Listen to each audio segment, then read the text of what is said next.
Hello and welcome back to Lugs and Levers. My name is Joachim. Today on the bench we actually have two watches. Kind of a special thing, his and hers. So these are two Certinas, probably from the mid-60s. And I'm actually going to restore these two to give to my parents for Christmas. And let's start by checking the men's watch, see how it's running. You can see it has decent amplitude, running a bit slow. Beat error is a bit too high, and let's hope that we can improve. But let's start with the ladies' watch. Has a cracked crystal, looks in bad shape. Also the hands are sticking together, so that's something that we need to adjust and make sure that that doesn't happen. And let's put that one on the timegrapher as well and see how it's running. This one is running really fast, decent amplitude, and beat error looks okay. Let's start by opening the case back and removing this magnetic shield. Beautiful looking movement with these polished edges. Let's start by removing the crown and stem, which seems to be the original crown. Then we can uncase the movement and remove the broken crystal. Then we can remove the hands. And then we can put them away for storage. And then we remove the dial by removing these two dial screws. And when that's done, we can gently lift the dial from the movement. And we can remove the dial washer and the minute wheel. And while we're here, we can remove the cannon pinion as well.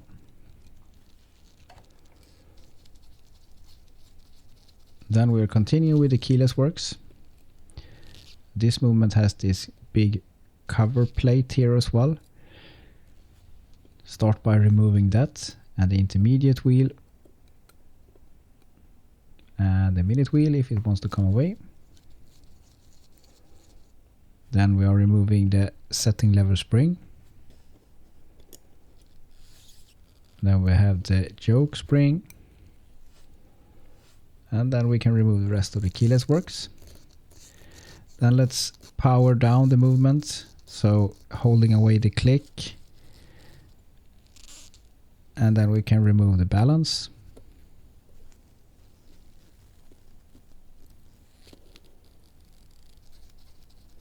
Then let's work on the pallet fork. Removing the pallet fork bridge together with the pallet fork, it seems.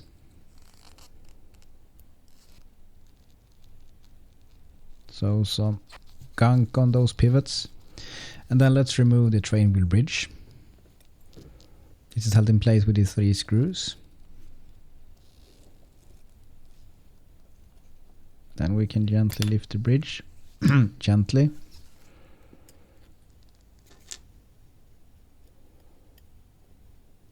Let's remove the escape wheel.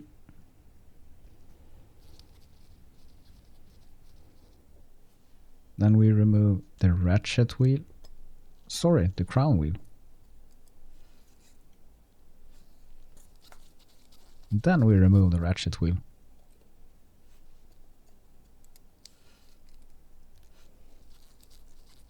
A lot of grease here that needs to be cleaned up. Then we're removing the click spring as well. Then we can remove the trainer wheels and start to loosen the barrel bridge. Checking for side shake here, that will need to be adjusted.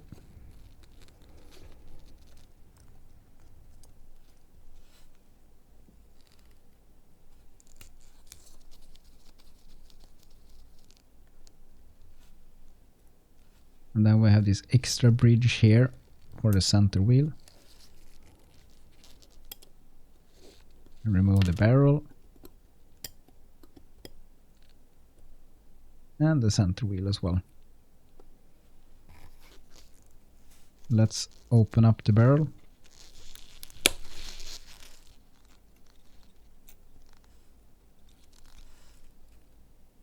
Lid popped off. Then we can remove the arbor. And then we can walk the spring out.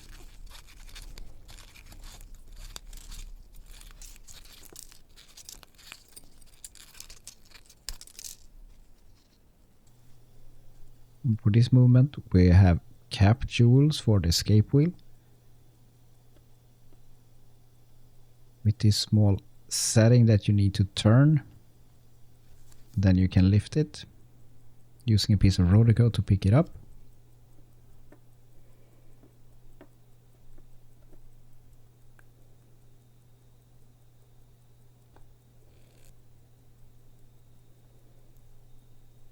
Seems to be a lot of gunk in there.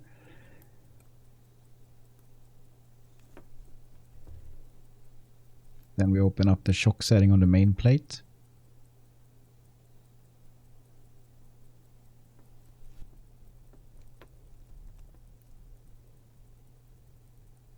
Removing the jewel. Close the shock setting again.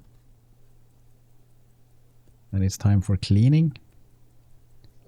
Using pegwood to peg all the jewels and scrape off any gunked up oil or anything. Just making sure that it's as clean as it can be before we put it into the cleaning process.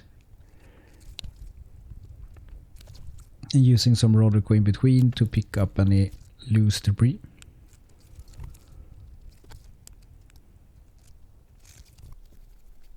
And for all the wheels, we're using pin polishers, not to polish them, but to clean them. Just an easier way of cleaning the pivots, making sure that they are squeaky clean. Here for the train wheel bridge, same as for the main plate, we open up this end stone setting. We can make sure that it's really clean. And for the case, cleaning with pegwood. Removing any wrist cheese and debris and all other kinds of stuff. And there we have these old lead gaskets that we will replace with something more modern. And here we have a new mainspring to be installed.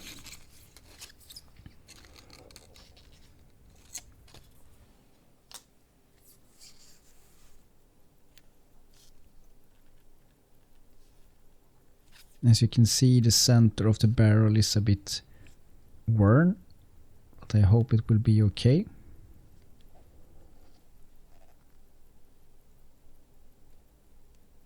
Gently pressing in the spring.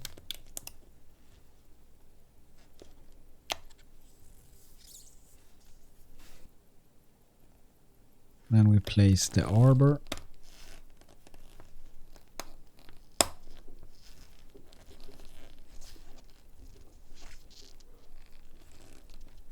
Then just try to turn it so that the hook catches.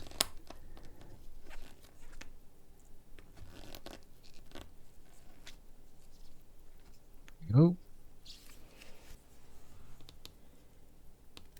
And we can put the barrel lid on.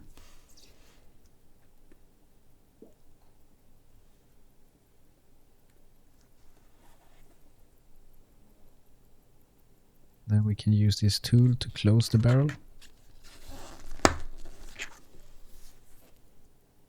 Then we oil between the arbor and the lid. Same for the other side, using HP 1300. Here we have the center wheel, lubricating that with a little bit of HP 1300 as well, before we put the barrel complete back inside the movement. Putting a little bit of oil on the other pivot as well on the center wheel. And then we have this additional plate holding it in place. She's attached by these two screws.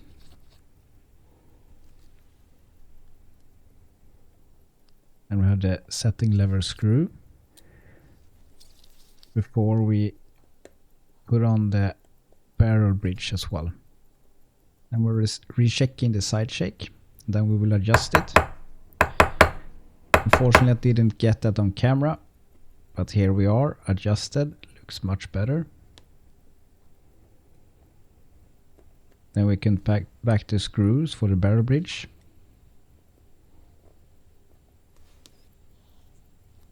And make sure that it's tightened down, of course. Then we clean the setting or the end stone for the escape wheel. Gently put it back, and then we manipulate this ring back inside without disturbing the drop of oil in the center. So using my brass tweezers here so we don't scratch anything. Then we can start to assemble the trainer wheels again, starting with the escape wheel.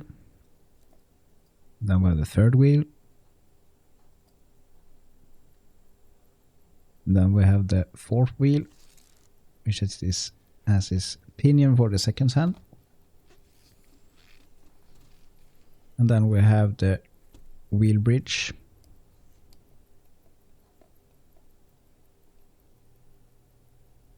Gently manipulating the escape wheel here, so we are getting that pivot into that jewel.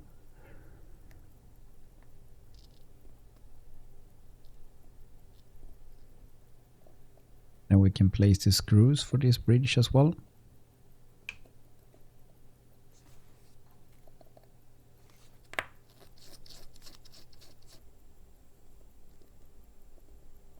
And we are double checking everything is okay.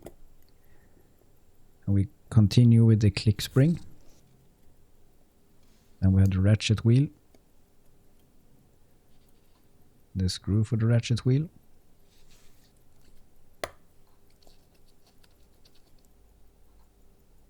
A little bit of HP 1300 here for the click before we install the actual click and its screw. And since there is a bit of wear here for the crown wheel, we had just a small drop of HP 1300. And on the inside of the crown wheel as well.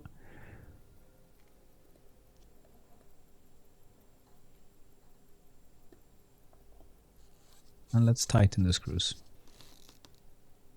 Then moving on to the dial side, starting with the setting lever. Then we have the winding pinion with the clutch, adding a bit of grease.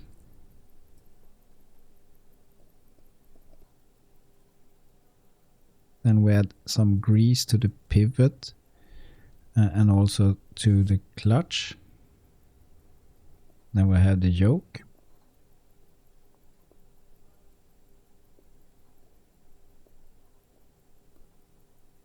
Then a yoke spring.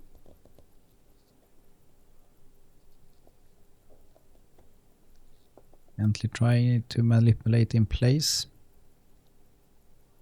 And adding a bit of grease in between. Then we have the setting lever spring.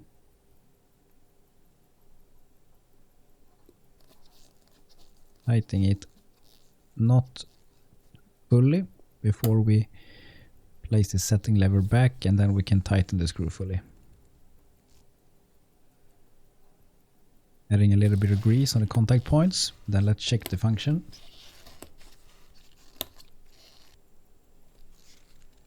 And we are adding HP 1300 to the other pivots. Then we assemble here the cannon pinion again.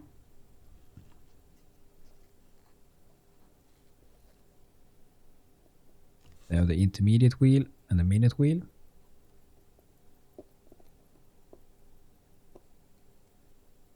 Then we have this cover plate. This cover plate is really clever. It's actually preventing the yoke from slipping out when you pull the crown. Here we have the capstone for the escape wheel. Let's clean it a bit. Then add a drop of 90-10 to this as well. Gently place it back, trying not to disturb the oil.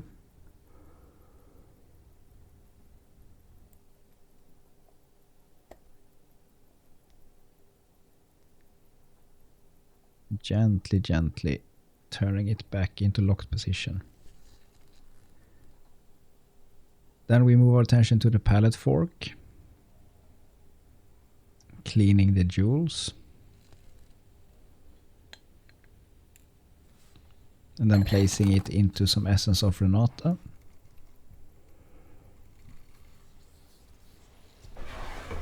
Then we need to dry it, so using a bit of air here.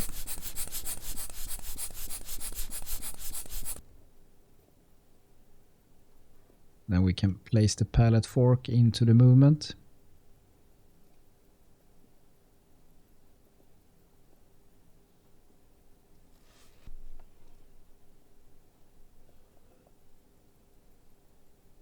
The pallet fork bridge. Gently and lightly pressure on it so that we don't damage the pivots. Then we can make sure that it's tightened down. Then we can check the function of the pallet fork. Then it's time for lubrication. So we do this 3 times.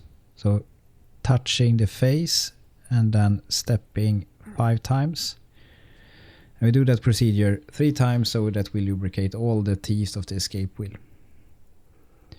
And then we are moving on to the shock setting for the balance. So just cleaning the chaton and the capstone. And then we put them into some essence of Renata.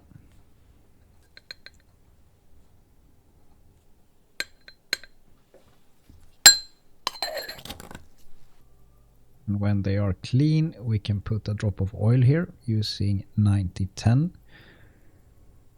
Then we can put the chaton back on and it will stay in place. And we can put it back into the main plate.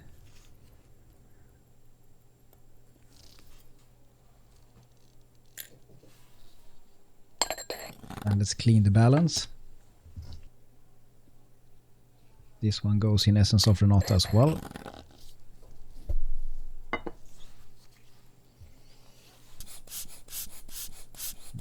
Needs a little bit of help with evaporation using a puff of air.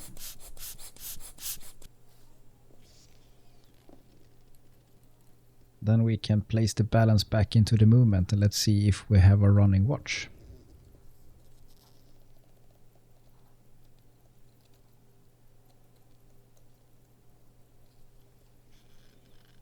There you can see it's looking like we have a quite nice amplitude from the start.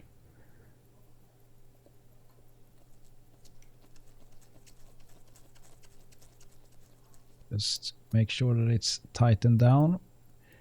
Then we open the Inca block shock setting here. Cleaning the jewels.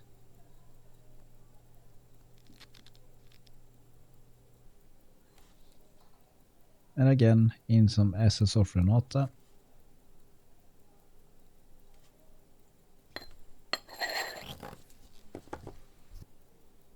When it's clean, we add a drop of oil. Same as on the other side. So 90-10.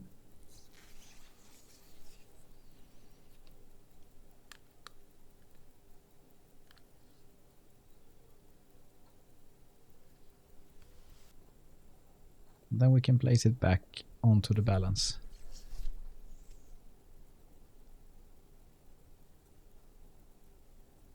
Hopefully. There we go.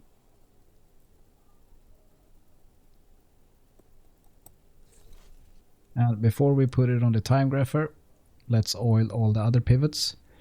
So for fast spinning wheels, 90-10, and for slower spinning wheels, we're using HB 1300.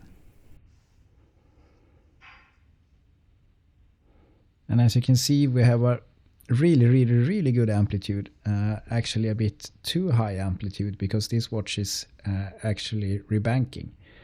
So this is the original mainspring, which is discontinued.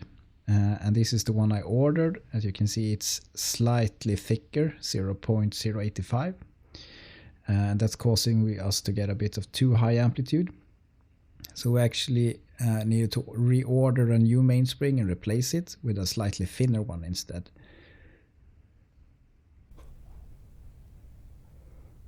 Now we had some troubles in the vertical positions, as it was running really fast in the vertical positions.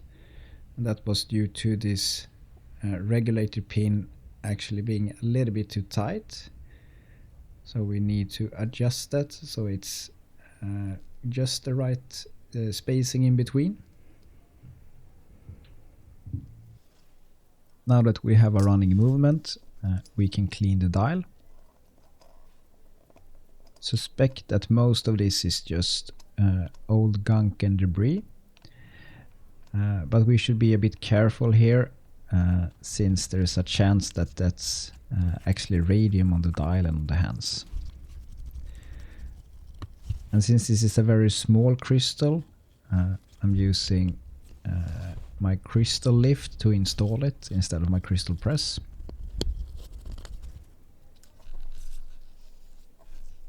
Here you can see much better than the original cracked crystal. Now we can start thinking about casing the movement, putting on the hour wheel here.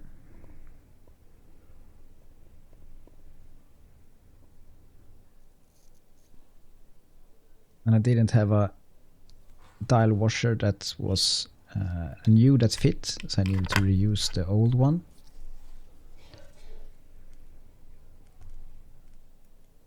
And here you can see the result of the dial cleaning.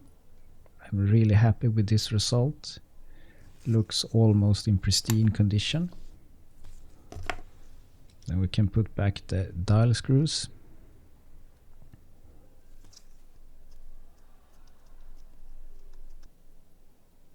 And then we can place the hands.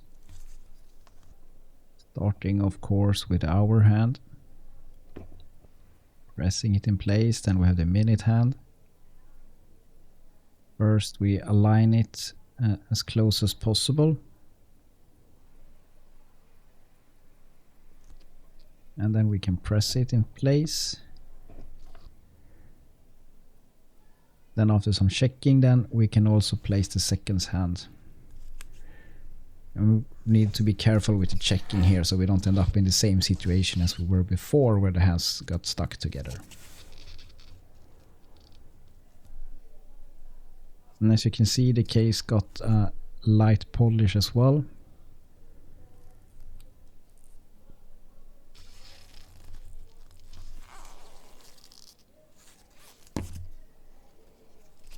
And let's flip it around.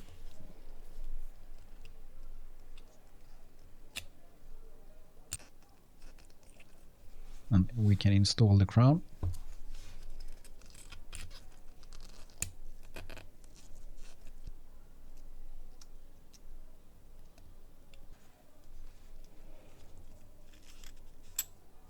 And this magnetic protection, and also that's what's actually holding the movement in place inside the case.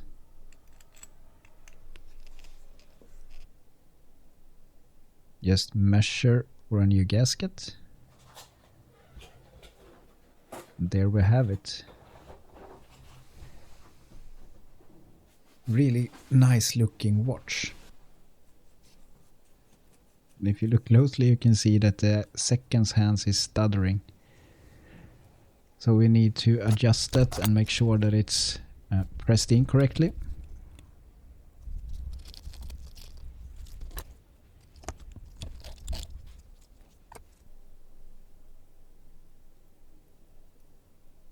So reinstalling the hands, and then being extra careful with the seconds hand. Now that that's corrected, we can put on a new strap.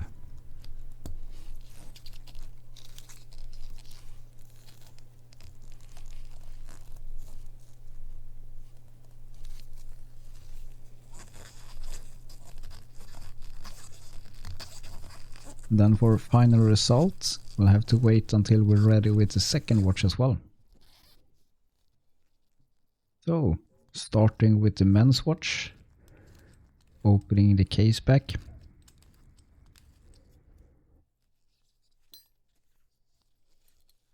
Same construction on this watch.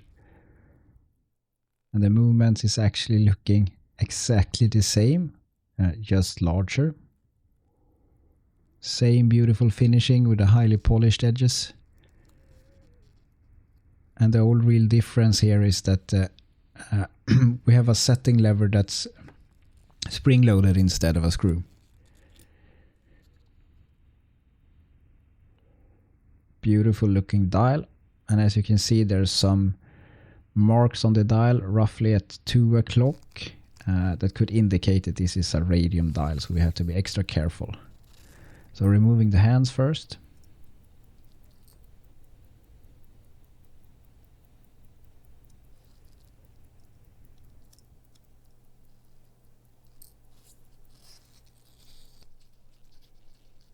Then we can remove the dial screws.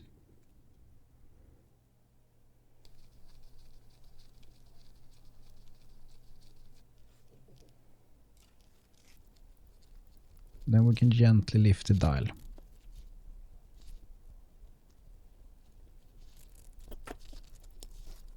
So moving around here, so we try to not bend anything.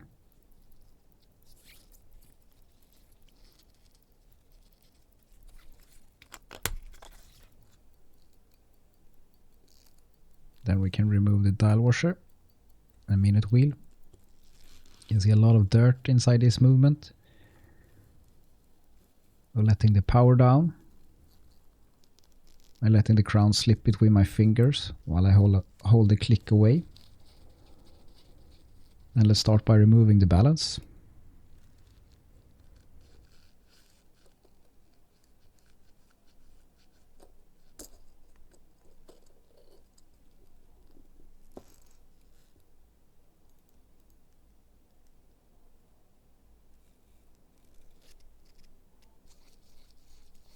Balance is out, we can remove the pallet fork.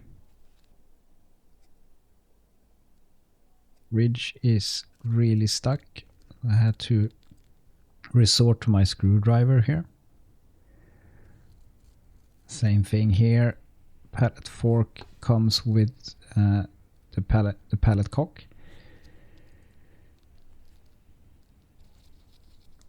Then we continue with the trainer wheels bridge and removing the screws.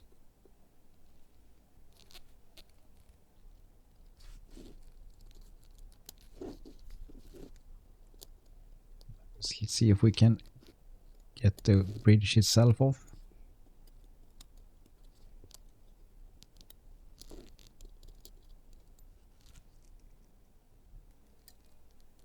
Then we can remove the escape wheel. And we move our attention to the crown wheel here, which really don't want to come off.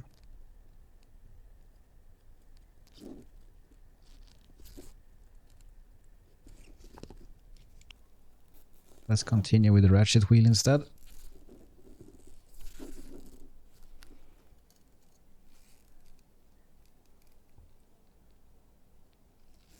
Let's try and see if we can get the crown wheel to budge. It's really stuck on there. Let's continue and come back to that. In the meantime, we remove the click. We click spring gently. Let's remove the barrel bridge. Held in place with the 3 screws. Gently lifting it here. And moving on to the dial side, removing the cannon pinion first. Then we have this cover plate. I have an intermediate wheel, minute wheel. Then we can remove the setting lever spring. Starting with a screw, holding it in place. The setting lever spring itself. And the setting lever.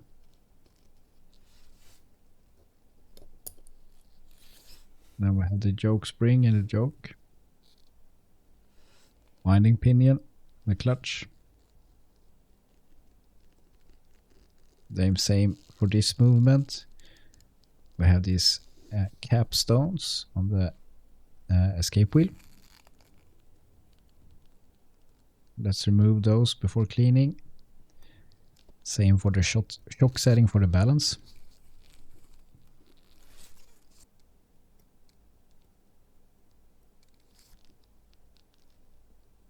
Let's see if we can get this crown wheel to move.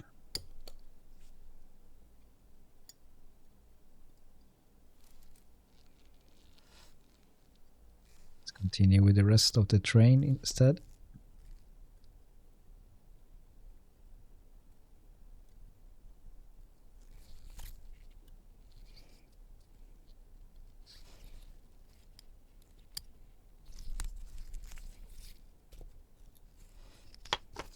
Brute forcing it here.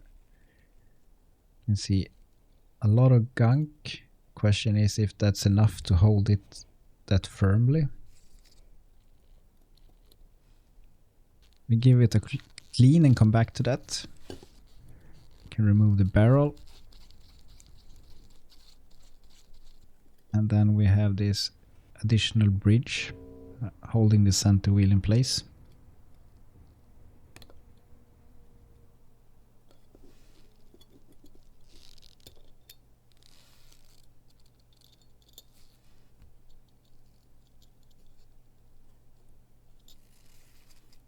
Also almost gunked on there.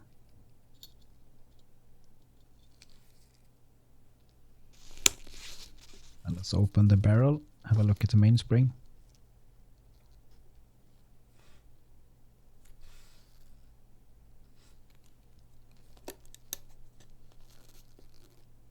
The barrel arbor.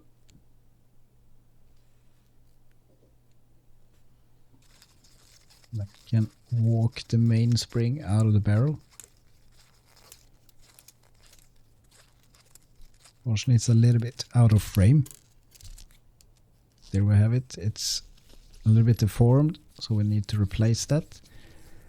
Then coming into the cleaning, starting by using this pin polisher on all the pivots of the wheels, just to make sure that they are squeaky clean.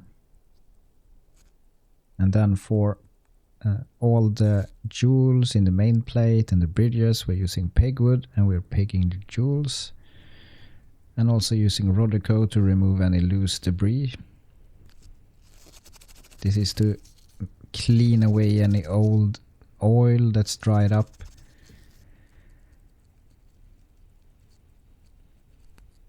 And also here around the stem area and also the barrel, we have this thicker dried up oil. And then for the case, using pegwood to scrape away all this solidified dirt.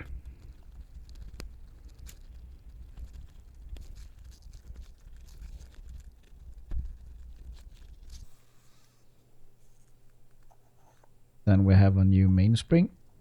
Everything is cleaned, and let's start the reassembly.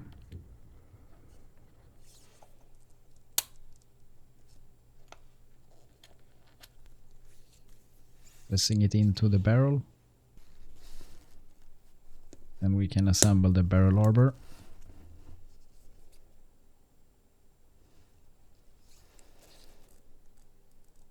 Then we can assemble the barrel lid.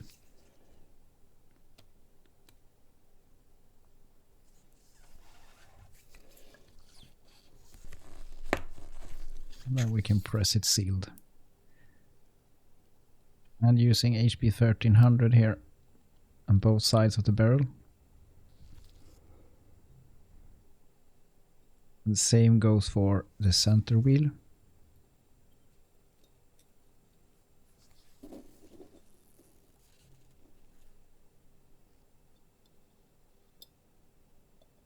Place the separate bridge for the center wheel. Adding a little bit of HP 1300 to the pivot point.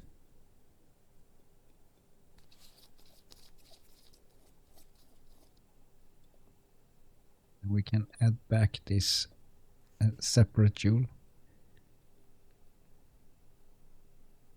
which is held in place with this tiny screw.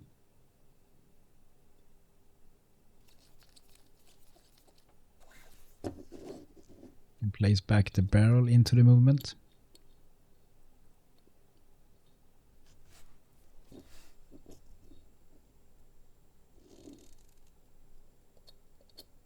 Barrel bridge. Let's check the side shake. It's a bit on the high side, so let's adjust it. This time we got it on camera. Using my staking set here.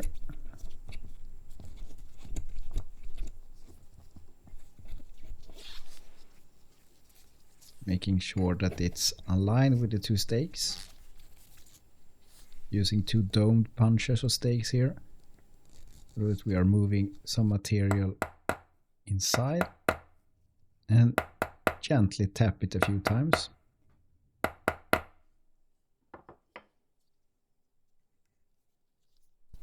And now it should be a little bit too small.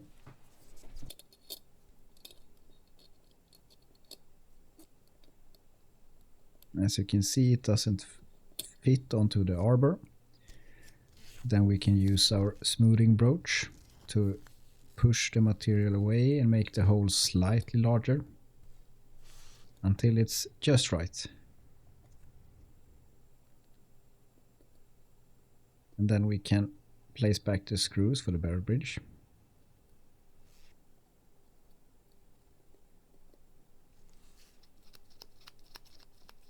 And of course making sure that it's tightened down. And let's check the function as well. Then we have the capstone for the balance wheel. Adding a little bit of 9010 here. Then we gently place it back, so not to disturb the drop of oil.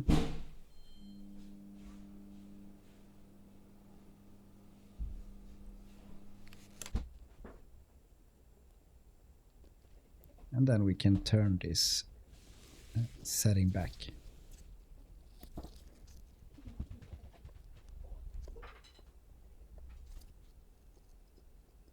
And we can place the escape wheel back into the movement. If it wants to go into the pivot. With the third wheel.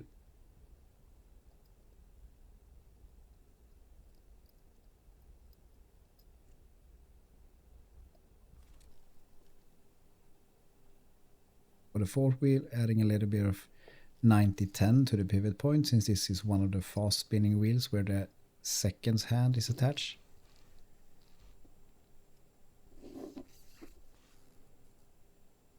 Let's place the wheel bridge back on, manipulating the escape wheel to make sure that we get the pivot correct.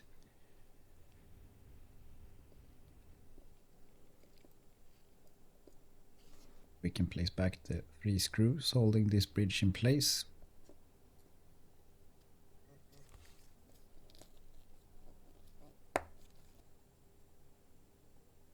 And that's done. We can oil and put back the capstone or the escape wheel on the bridge. And gently placing it back so that we don't disturb the drop of oil. We can twist it back into place.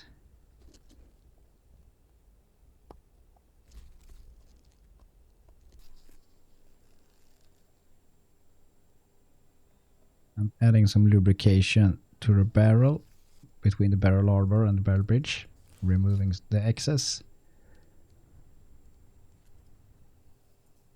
And checking the function again. Then we can place back the click spring.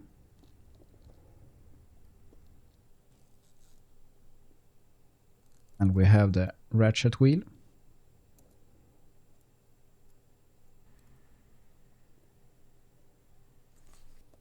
Can screw it in place.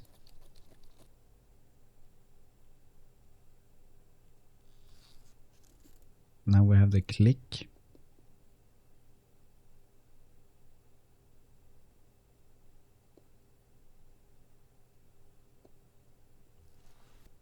And the click screw.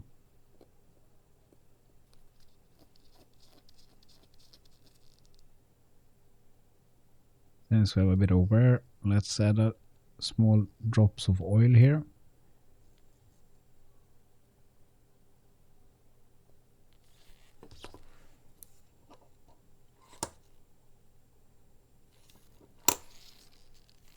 And also on the inside of the crown wheel.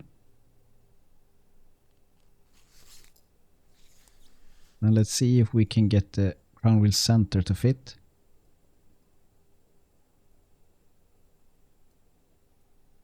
Seems like it's a problem with this pin, but it's not really possible to adjust that, so we will use the smoothing broach to slightly enlarge the hole to see if we can get it to fit better without needing so much force.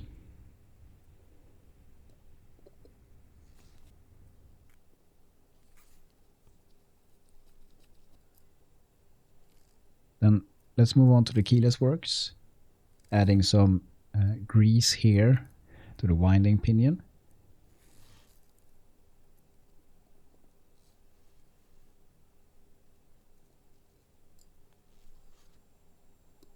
In for the teeth of the clutch.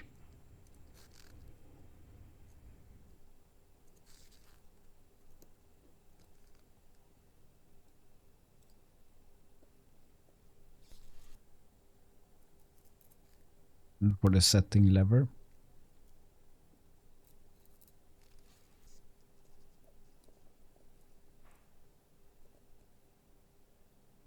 And also for the post for the yoke.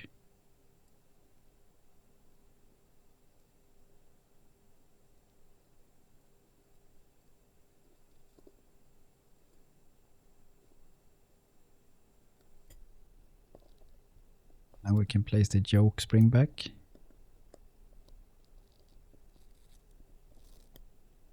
Trying to hold it in place here with my plastic probe so that it doesn't fly away. You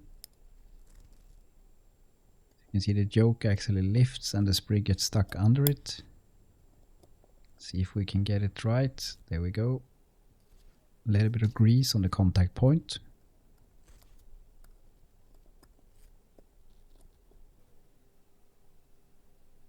And we can place the setting lever spring back on.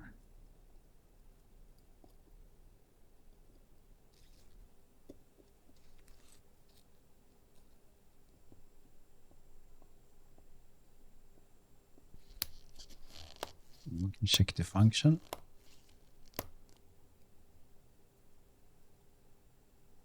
Adding a little bit of grease on the contact points.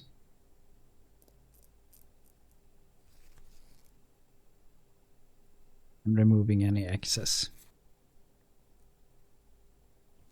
Then for minute wheel, intermediate wheel and cannon pinion, we're adding HP 1300.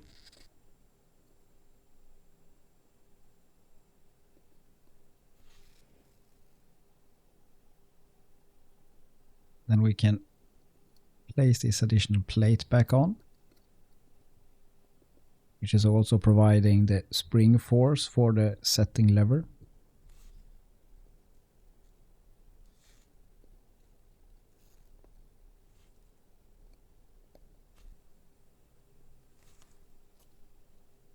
Tighten down the two screws. Then let's move to the pallet fork. Cleaning the jewels with pegwood and then putting it in some essence of Renata.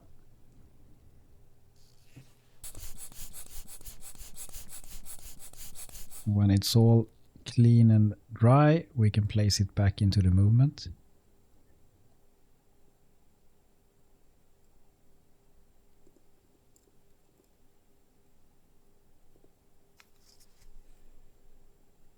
Placing the bridge, gently putting pressure on.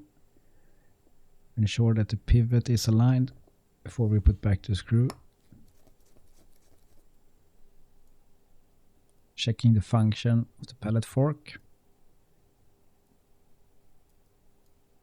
Snaps nicely from side to side. And it's time to lubricate pallet fork. Put a little bit of oil on that surface and then we step it 5 times. We do that 3 times to make sure that we cover all of the teeth of the escape wheel. Then we are cleaning the shock setting or balance jewel, the bottom one. Using pegwood, putting it into some Renata.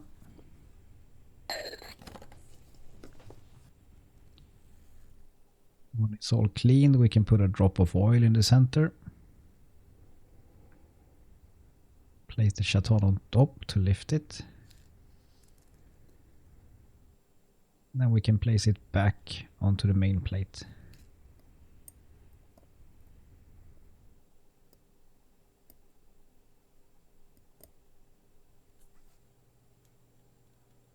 And let's continue with the balance.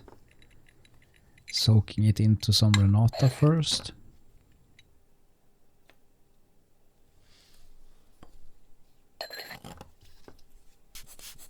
And we dry it before we put it back onto the movement.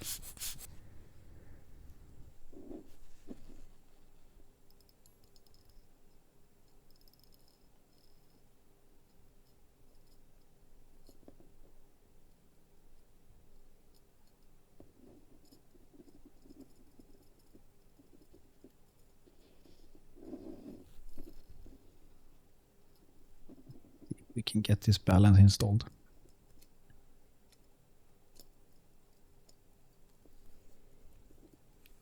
Here we go.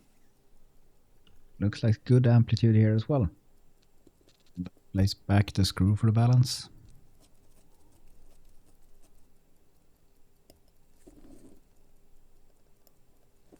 Now what we have left to do is to clean the top capstone, and then we put a bit of oil into that one as well, using 9010. Then we can place it back onto the balance and close the shock setting.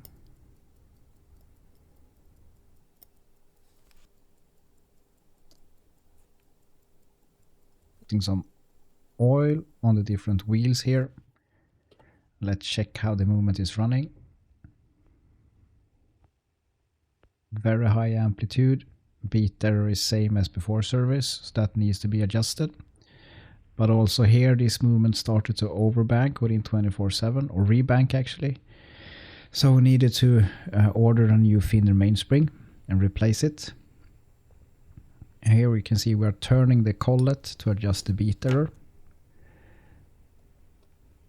And then let's do some cleaning of the dial.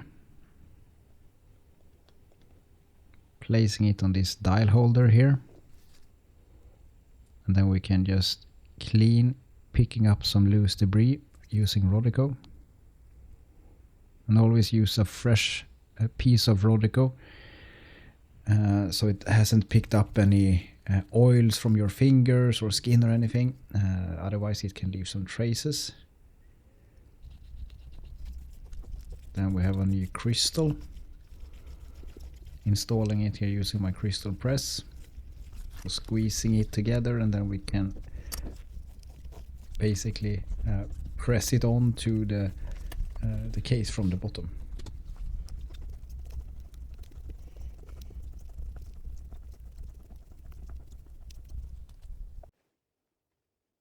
Let's see how the movement is running. And here you can see we have lower amplitude since we have changed the mainspring to a much thinner one. It's actually much thinner than the original mainspring. Here you can see it's in horizontal position, adjusted beat error, but we have a problem in the vertical with very high beat errors. And as you can see here on the hairspring, when we are moving the regulator, it's moving and it's also not very centered. So we need to do some hairspring work here.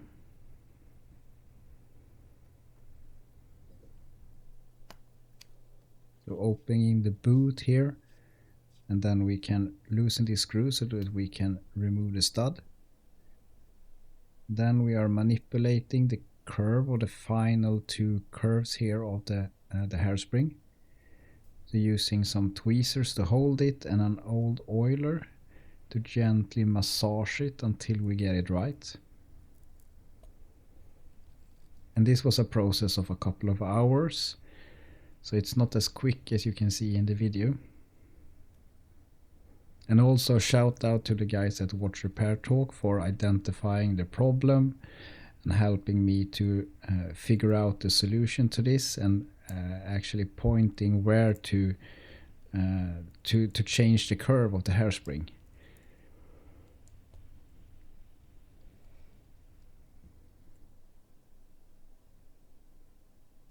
When we have the inner coils corrected, then we can work on the terminal curve, which is the final part of the hairspring here. We need to get that to align with the regulator pins, or the curve of the regulator pins, I should say. And also the stud position needs to be correct.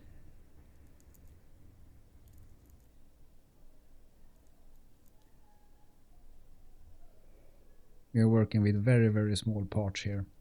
And here we have the final result. As you can see, the curves of the hairspring is looking much better. More centered around the collet. And then we still had some issues, so I was given a tip to adjust one of the pallet stones to move it out very slightly to see if that could help with the beat error, because it was still persistent. Oops, that was not meant to happen.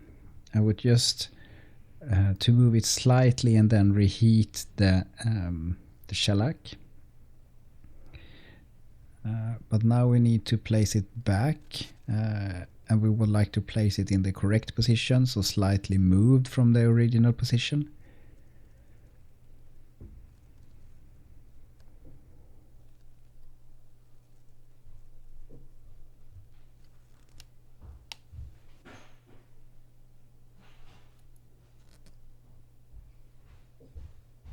Gently finding the right position here. You can see it's taking a chunk out of my brass tweezers. Then when we have the position correct, we need to try to remelt the shellac. I have this brass rod here where I'm gonna put my soldering iron to give it some indirect heat to see if we can melt the shellac.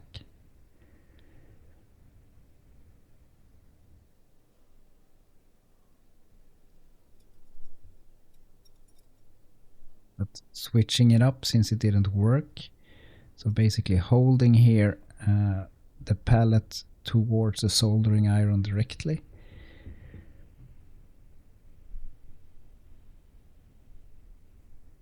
And this procedure managed to actually melt the shellac again and to get the pallet stone set in place.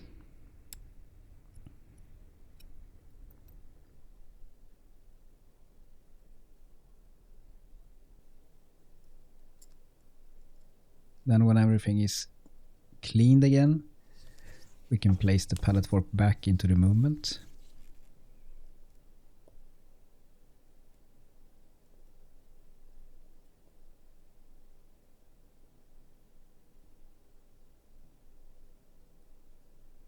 But spoiler alert, this didn't solve the issue either. And after some further investigation by moving the movement into different positions during testing, the root cause was actually the timegrapher itself having trouble to pick up the one of the sounds of the pallet fork. So it was not the issue with the movement itself in that case, but more of the timegrapher and how a timegrapher works.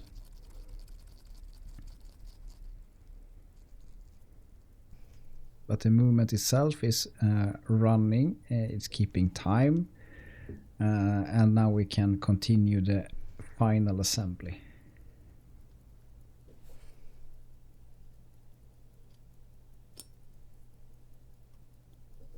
And we can place back the dial.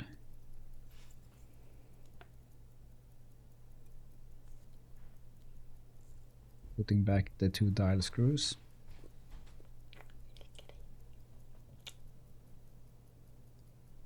And we can place the hand, starting with the hour hand. Pressing it with my hand pressing tool. Then we have the minute hand.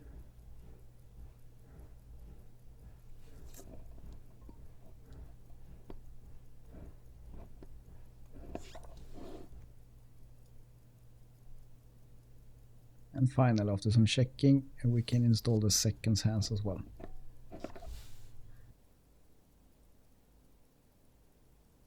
Then it's time to put the movement back into the case.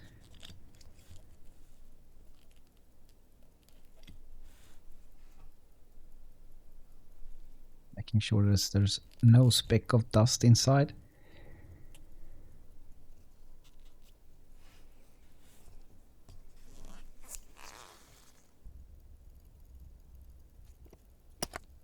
Adding some lubrication to the stem before I install it.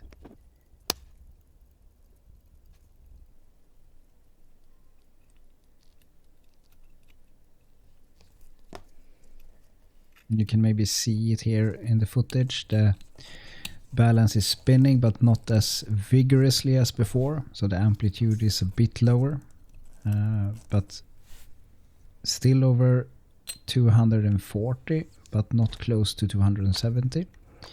And then we have a new gasket to replace the old lead gasket on this watch as well.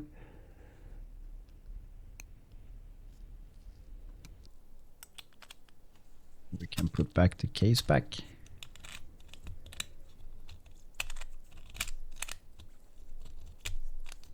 Starting by hand and then finishing using the rubber ball. Now it's time to put a new nice strap on it. Closing in on the end here. I would like to thank you all for watching, and if you like this, please like and subscribe. And I will leave you with a few beauty shots of the 2 watches here in the end. And thank you very much, and I will see you in the next one.